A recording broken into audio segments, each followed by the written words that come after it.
بسم اللہ الرحمن الرحیم وبہ نستعین وصلی اللہ تعالی علی خیر خلقہ محمد وعلی آلہ وصحبہ اجمعین۔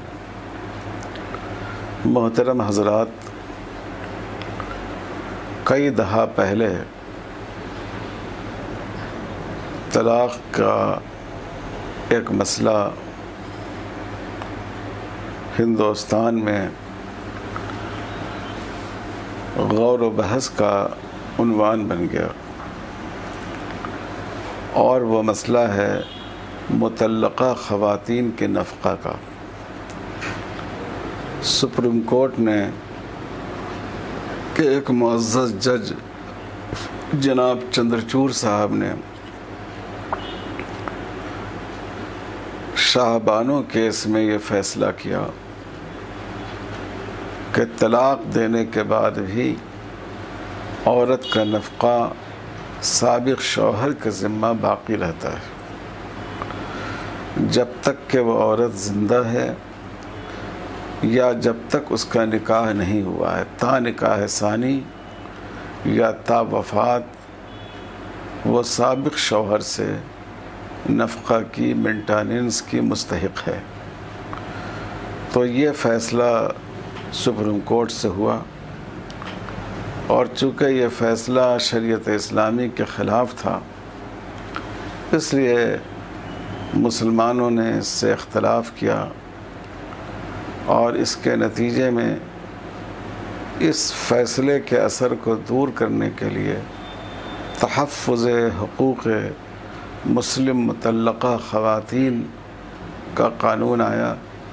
جب جناب راجیو گاندھی صاحب وزیر اعظم تھے، لیکن افسوس کہ اس کے الفاظ اتنے ڈھیلے ڈھالے رکھے گئے کہ جس مقصد کے لیے یہ فیصلہ لایا گیا تھا اس مقصد کی تکمیل اس قانون سے نہیں ہوئی، اور سپریم کورٹ کا پھر دوبارہ یہ فیصلہ آیا کہ مطلقہ کا نفقہ سابق شوہر کے ذمہ باقی رہے گا، بلکہ اور زیادہ اس فیصلے کو مشکل بنا دیا گیا۔ تو اس لیے آج کے مجلس میں اسی موضوع پر گفتگو کرنا چاہتا ہوں، اور میں اس میں 3 باتیں آپ حضرات کے سامنے پیش کروں گا۔ پہلی بات یہ ہے کہ نفقہ مطلقہ کو سابق شوہر پر لازم قرار دینے کے سلسلے میں شریعت کا نقطہ نظر کیا ہے۔ دوسری بات یہ ہے کہ مطلقہ کا نفقہ جو سابق شوہر پر لازم نہیں کیا گیا ہے، اس کی مصلحت کیا ہے۔ اور تیسرے، جو عورت طلاق سے دوچار ہو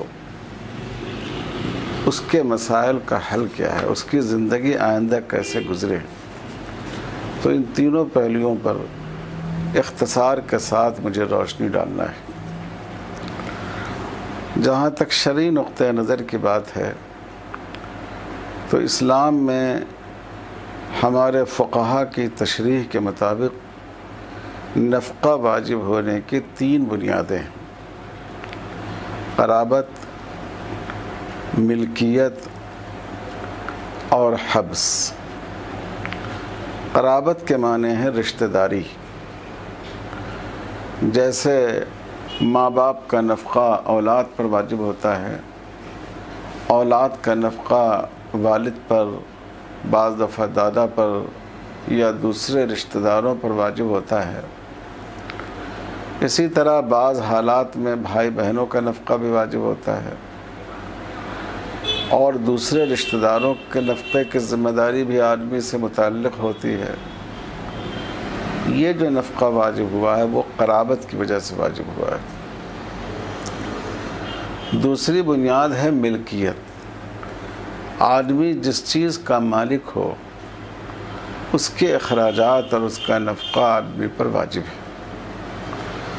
جیسے اگر آپ جانور کے مالک ہوں تو جانور کو چارہ دینا شرعاً آپ پر واجب ہے، اس کی ضروریات کو پورا کرنا یہ آپ کی ذمہ داری ہے۔ یہاں تک کہ اگر کوئی شخص جانور تو رکھتا ہو لیکن اس کے چارے کا ضروریات کا نظم نہیں کرتا ہو تو عدالت اس میں دخل دے سکتی ہے اور اس کو پابند کر سکتی ہے کہ وہ اپنے فریضہ کو ادا کرے۔ تیسرا سبب ہے حبس۔ حبس کے معنی ہیں ایک انسان کا دوسرے انسان کے لیے اپنے آپ کو ریزرو کر لینا۔ جیسے آپ ملازمت کرتے ہیں، مثلاً 6 گھنٹے کی آپ کی ڈیوٹی ہے، تو 6 گھنٹے کے لیے آپ اپنے آپ کو اس کمپنی کی، اس ادارے کی یا حکومت کی طرف سے جو ذمہ داریاں حوالے کی جائیں ان کے لیے آپ نے اپنے آپ کو ریزرو کر لیا ہے، اسی بنیاد پر آپ کو اجرت ملتی ہے۔ تو یہ تیسری بنیاد ہے۔ اب دیکھیے، جو قرابت سے مراد ہے خاندانی قرابت، خونی رشتے، تو ظاہر ہے اس کی بنیاد پر بیوی کا نفقہ واجب نہیں ہوتا۔ اور جہاں تک ملکیت کی بات ہے تو اسلام کی نگاہ میں شوہر بیوی کا مالک نہیں ہوتا ہے۔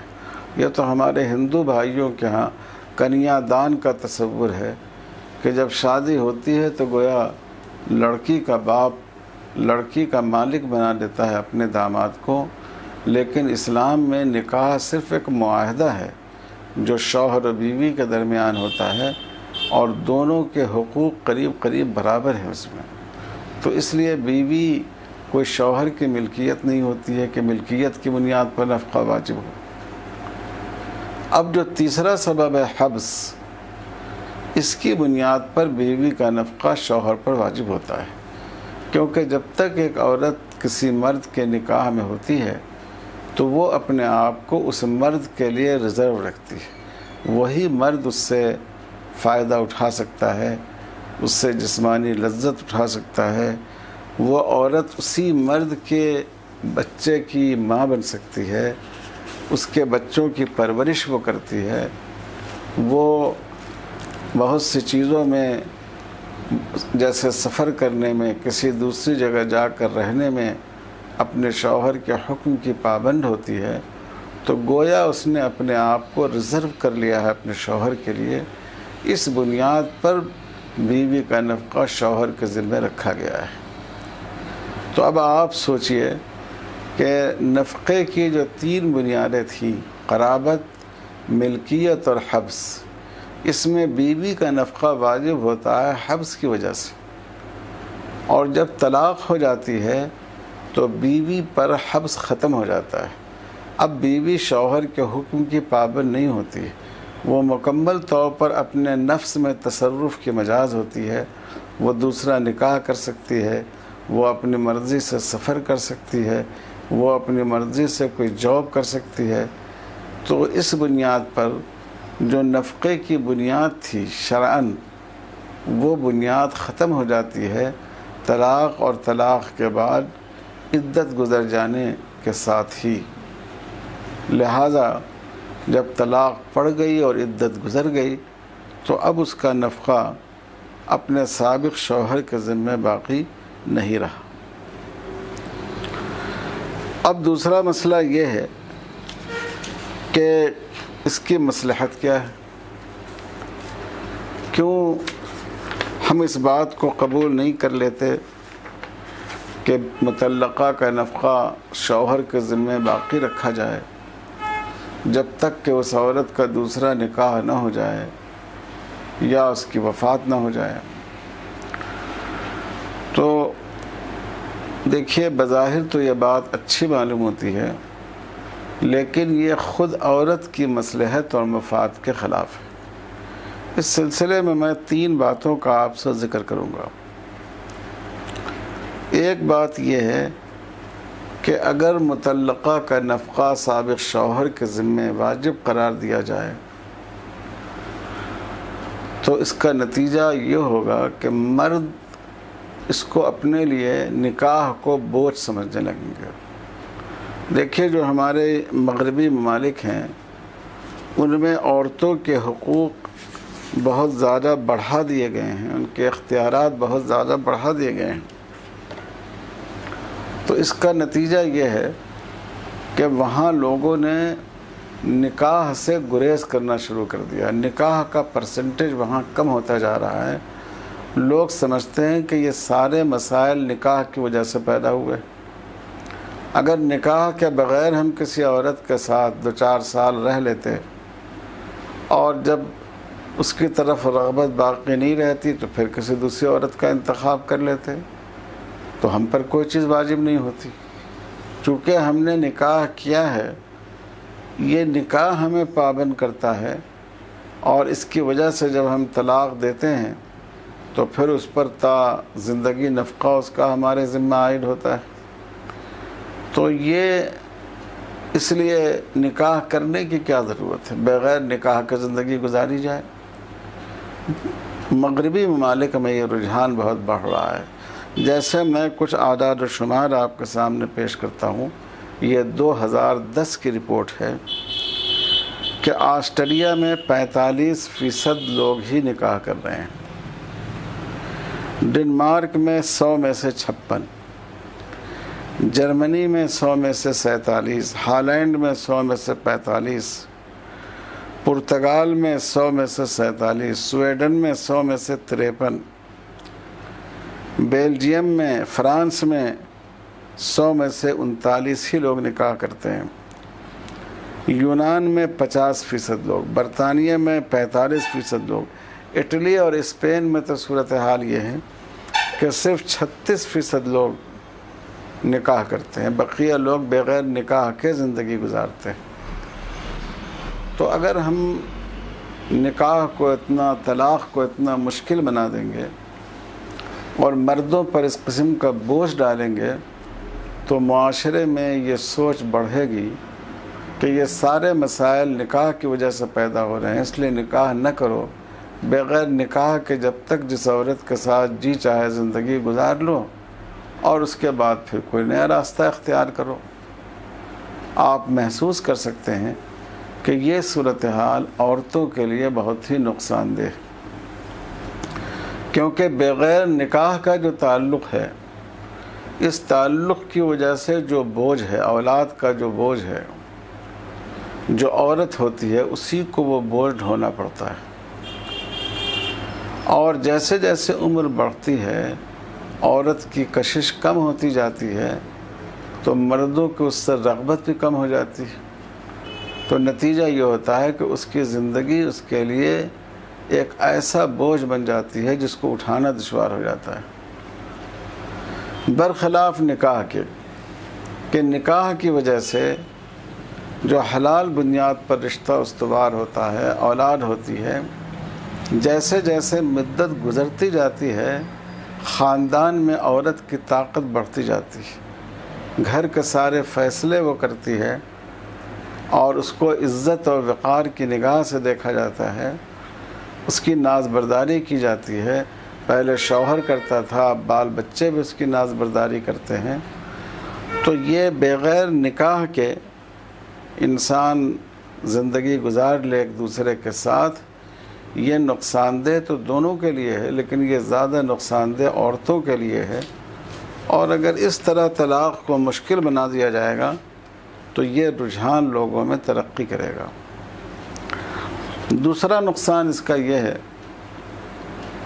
کہ مرد یہ سوچیں گے کہ یہ نفقہ، یہ مینٹیننس ہمارے اوپر جو لازم کیا جا رہا ہے، یہ ہو رہا ہے بیوی کو طلاق دینے کی وجہ سے. تو طلاق مت دو، یوں ہی بیوی کو لٹکا کر رکھو، نہ اس کے حقوق ادا کرو، نہ بیوی کی طرح اس کو اپناؤ، اور نہ اس کو آزاد کرو، طلاق دو، اس کو معلق بنا کر رکھو. تو یہ رجحان لوگوں میں بڑھے گا. اور مطلقہ عورت سے زیادہ دشواری میں ہوتی ہے معلقہ عورت. وہ عورت کہ جس کو طلاق دے دی گئی، اس سے زیادہ پریشانی میں وہ عورت ہوتی ہے کہ جس کو نہ طلاق دی جاتی ہے اور نہ ایک بیوی کی طرح اس کو رکھا جاتا ہے. تو یہ رجحان بڑھے گا. اسی لیے ہندو معاشرے میں عورتوں کو لٹکا کر رکھنے کا رجحان بڑھ رہا ہے. تیسری بات یہ ہے کہ اس سے عورت کے ساتھ مجرمانہ افعال کی تحریک پیدا ہوگی۔ جو لوگ خدا ناترس لوگ ہیں، جن کے دل میں اللہ کا خوف نہیں ہے، وہ سوچیں گے کہ ہر مہینہ خرچ دینا اور سالہ سال خرچ دینے کے بجائے اس کا کام ہی تمام کر دو، خود کر دو یا کچھ غنڈوں کو لگا کر اس کی جان لے لو، اور جو پیسہ ہر مہینے نفقے کے لیے دیتے، پتہ نہیں کب تک دیتے رہنا پڑتا، اس کا کچھ حصہ وکیل کو بطور فیس کے دے دو۔ اور آپ جانتے ہیں کہ جو جرائم ہیں ان میں اتنی لچک ہوتی ہے کہ جو ہمارے قانون داں حضرات ہیں وہ اس سے فائدہ اٹھاتے ہوئے مجرم کو بچا لے جاتے ہیں۔ تو یہ 3 بڑے نقصان ہیں اس سے۔ نکاح کا رجحان کم ہو جائے گا اور اس کا نقصان زیادہ عورتوں کو ہوگا۔ اس سے بیوی کو لٹکا کر رکھنے کا مزاج پیدا ہوگا۔ اس سے عورتوں کے ساتھ مجرمانہ حرکتیں کرنے کا اور ان کی جان کے درپے ہونے کا یہ ایک محرک خدا نخواستہ بن جائے گا۔ تو اس لیے شریعت نے مطلقہ کے نفقہ کو لازم قرار نہیں دیا ہے سابق شوہر کے ذمے۔ یہ 2 باتیں ہو گئیں۔ اب تیسری بات یہ ہے کہ آخر اس مطلقہ عورت کے مسئلے کا حل کیا ہے؟ اس کا 3 حل ہے۔ ایک حل تو ہے نفقہ کا اسلامی نظام۔ اسلام میں جو مینٹیننس کا قانون ہے اس کے لحاظ سے کوئی آدمی کسی بھی وقت نفقے سے محروم نہیں رہ سکتا، کوئی نہ کوئی اس کے لیے نفقے کا انتظام ہوگا، اور اس کی پوری تفصیل فقہ کی کتابوں میں موجود ہے کہ شوہر پر نفقہ واجب ہوگا۔ اگر شوہر اس کا نہ رہے، انتقال ہو جائے یا طلاق دے دے، تو جیسے باپ پہلے نفقہ دیتا تو پھر باپ پر واجب ہوگا۔ اگر اس کی اولاد اس لائق ہو گئی ہو کہ اپنی ماں کی کفالت کر سکے تو اس پر نفقہ واجب ہوگا۔ بعض حالات میں دادا پر، چچا پر، بھائیوں پر نفقہ واجب ہوگا۔ کوئی حالت ایسی نہیں ہے کہ جس میں کسی انسان کو نفقے سے محروم رکھا گیا ہو۔ تو گورنمنٹ کا کام یہ ہے کہ نفقے کے قانون کو اس کی تفصیل کے ساتھ نافذ کیا جائے، اور جن لوگوں کے ذمہ نفقہ عائد ہوتا ہے ان کو اس کا پابند کیا جائے۔ وہ یہ سمجھ کر نفقہ نہ دیں کہ گویا میں احسان کر رہا ہوں، یہ سمجھ کر نفقہ دیں کہ اس وقت اس کا نفقہ میرے ذمہ واجب ہے۔ جیسے ہمارے والدین کا نفقہ واجب ہے، اولاد کا نفقہ واجب ہے، اسی طرح یہ ہماری بہن ہے یا بھتیجی ہے یا پوتی ہے تو اس کا بھی نفقہ ہمارے ذمہ واجب ہے۔ تو ایک تو اسلام کا قانون نفقہ۔ دوسرا حل ہے اس کا اجرت پرورش۔ عام طور پر طلاق کے واقعات شادی کے فوراً بعد پیش نہیں آتے۔ ابتدائی 4-5 سال کا دور تو ایک جذباتی تعلق کا دور ہوتا ہے، اور زیادہ عمر ہونے کے بعد بھی طلاق کے واقعات پیش نہیں آتے ہیں، کیونکہ جب بچے بڑے ہو جاتے ہیں اور شوہر طلاق دینا چاہے تو بال بچے خود اس کا دماغ درست کر دیتے ہیں۔ تو یہ ایک بیچ کی مدت، ایک 5 سال سے لے کر 10 سال نکاح کے بعد کی جو مدت ہوتی ہے، زیادہ تر اسی میں طلاق کے واقعات پیش آتے ہیں۔ اور یہ وہ دور ہوتا ہے کہ جس میں عورت کے اندر تولیدی صلاحیت ایک طرح سے اپنے شباب پر ہوتی ہے، جو نکاح کے بعد کی 10 سال 15 سال کی مدت ہے۔ تو جب طلاق کے واقعات پیش آتے ہیں تو عورت کے ساتھ اس کے 2-3 بچے بھی ہوتے ہیں۔ تو اگر فرض کیجئے کہ نکاح کے 5 سال کے بعد طلاق کی نوبت آئی، اور اس عمر میں اس کا ایک بیٹا ہے، 2 سال کا، ایک بیٹی ہے 3 سال کی، تو جب تک کہ وہ لڑکا 7-8 سال کا نہ ہو جائے، ماں اس کی پرورش کرے گی، اور جب تک وہ لڑکی بالغ نہ ہو جائے، 15-16 سال کی نہ ہو جائے، امام ابو حنیفہ رحمۃ اللہ علیہ کے نزدیک اس کی پرورش کا حق بھی ماں کو ہے، اور امام مالک رحمۃ اللہ علیہ کے نزدیک جب تک لڑکی کا نکاح نہ ہو جائے اس وقت تک ماں کو اس کی پرورش کا حق حاصل ہے۔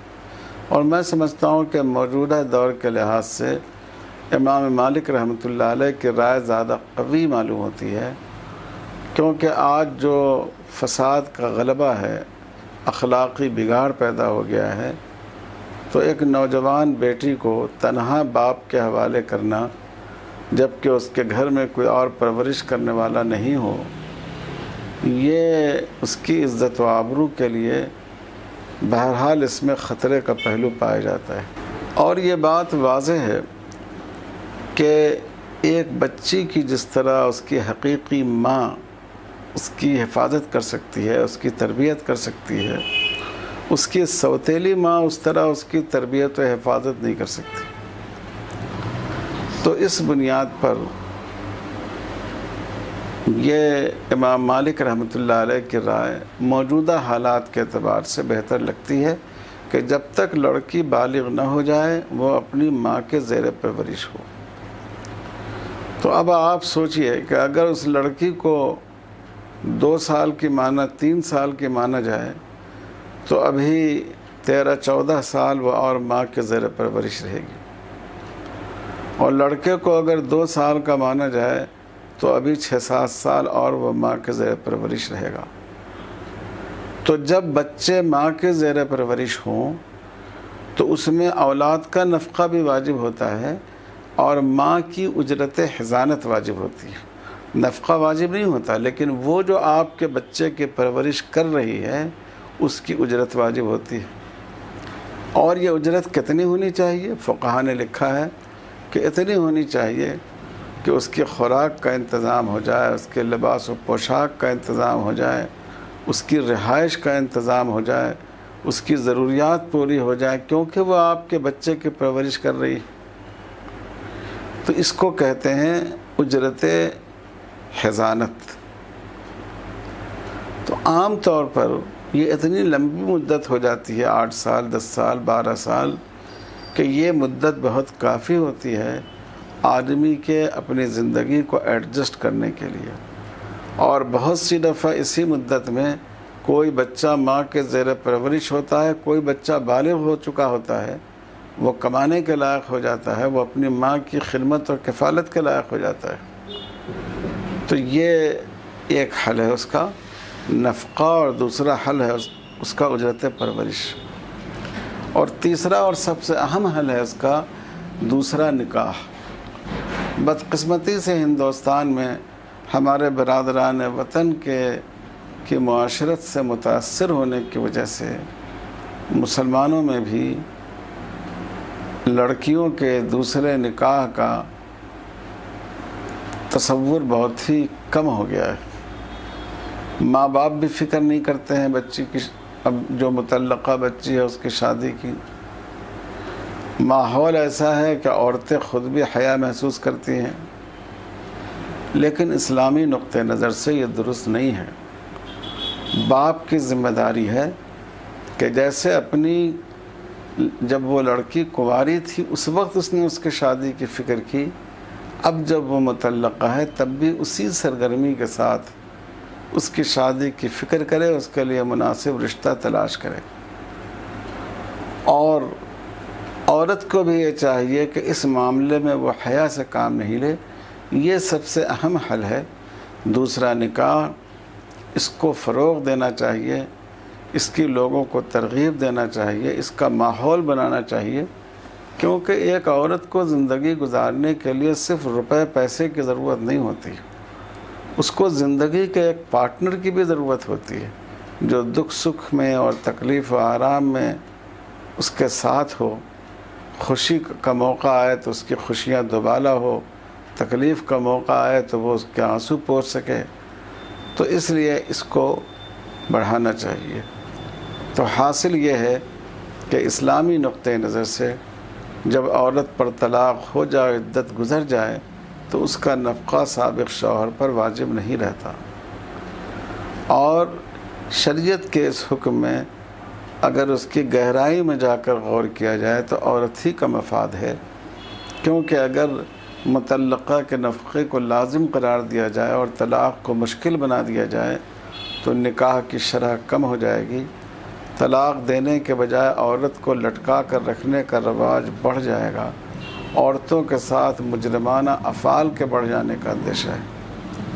اور حل اس کا یہ ہے کہ جو اسلام کا قانون نفقہ ہے اس کو نافذ کیا جائے، اجرت حضانت سابق شوہر سے دلائی جائے اور کوشش کی جائے کہ اس کا دوسرا نکاح ہو جائے۔ اللہ تعالی ہم سب کو دین کا فہم صحیح عطا فرمائے۔ وصلی اللہ علی خیر خلقہ محمد وعلی آلہ وصحبہ اجمعین۔